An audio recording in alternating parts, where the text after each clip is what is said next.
En el nombre del Padre, y del Hijo, y del Espíritu Santo. Amén. Lectura del Santo Evangelio según San Mateo. Después de despedir a la gente, subió al monte para orar a solas. La barca ya iba muy lejos de tierra, sacudida por las olas. De madrugada se las acercó Jesús andando sobre el agua. Los discípulos se asustaron y gritaron de miedo pensando que era un fantasma. Jesús les dice: «Ánimo, soy yo, no tengan miedo». Pedro le contestó: «Señor, si eres tú, mándame ir hacia ti».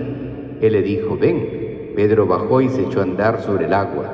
Pero al sentir la fuerza del viento le entró miedo, empezó a hundirse y gritó: «Señor, sálvame». Jesús extendió la mano, lo agarró y le dijo: «Qué poca fe, ¿por qué has dudado?». En cuanto subieron a la barca, amainó el viento. Los de la barca se postraron ante él diciendo: «Realmente eres Hijo de Dios». Queridos hermanos y hermanas de nuestra heroica Policía Nacional, la barca que llevaba a los discípulos en la oscura madrugada sobre el mar de Galilea es como una parábola de la humanidad de hoy, por fuera sacudida por la violencia de la pandemia que siembra dolor, muerte y hambre, y por dentro tentada por el miedo, la incertidumbre, la indiferencia o la mediocridad. Jesús no estaba con ellos, se quedó en el silencio del monte para orar.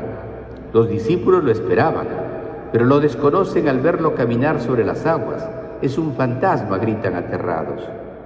Como ellos, también nosotros podemos desconocer al Señor cuando el miedo, la indiferencia o el dolor nos aplasta. En medio de su temor, los discípulos escuchan al Señor que les dice: «Ánimo, soy yo, no tengan miedo». Es una palabra de aliento para recuperar la confianza y la paz, como lo dijo al paralítico o a la mujer con hemorragia. Solo Dios puede devolver la esperanza cuando la ansiedad sofoca el alma. Solo Jesús puede serenar el corazón humano cuando el temor lo invade. No tengan miedo. El miedo mata. La confianza en Dios rehace vidas, como en el caso de José. Devuelve la esperanza, como a las mujeres ante la tumba vacía. Transforma vidas, como a los discípulos en el monte Tabor. Asegura la fe, como en la mañana de la resurrección. «Señor, si eres tú, manda que yo vaya hacia ti sobre las aguas», le dice Pedro, y puede caminar sobre las aguas hasta que duda. Esa historia es la nuestra, cuando nos balanceamos entre la duda y la fe, cuando a veces, viendo la tormenta, otras mirando a Jesús. Mientras Pedro pone sus ojos en Jesús, puede caminar hacia él, pero cuando se fija en el viento, brota miedo y se hunde. «Señor, sálvame», grita el apóstol y recibe la mano de Jesús que lo rescata. Aprendamos a caminar hacia Jesús en medio de las crisis, sin apoyarnos en el prestigio, el poder y las seguridades del pasado. No busquemos falsas seguridades para sobrevivir. Busquemos a Jesús. Jesucristo no evitará las tormentas de la vida. Él es nuestra seguridad en medio de la tormenta.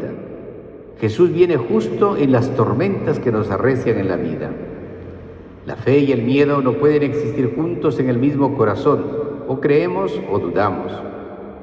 Decía San Agustín: cuando Pedro, lleno de audacia, anda sobre el mar, sus pasos tiemblan, pero su afecto en Jesús se refuerza. Sus pies se hunden, pero él se coge a la mano de Cristo. Desde la barca donde estaba seguro, ha visto a su Maestro, y guiado por su amor se pone en el mar. Ya no ve el mar, ve tan solo a Jesús. Meditando este Evangelio, decía Papa Francisco: en cuanto subieron a la barca, amainó el viento. Los de la barca se postraron ante él diciendo: «Realmente eres Hijo de Dios». Sobre la barca estaban todos los discípulos, unidos por la experiencia de la debilidad, de la duda, del miedo, de la poca fe. Pero en cuanto a esa barca vuelve a subir Jesús, el clima cambia inmediatamente.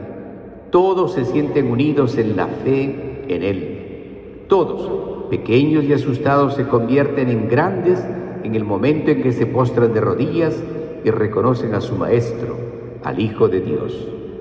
Así sea. El Señor esté con ustedes. La bendición de Dios Todopoderoso, Padre, Hijo y Espíritu Santo, descienda sobre ustedes.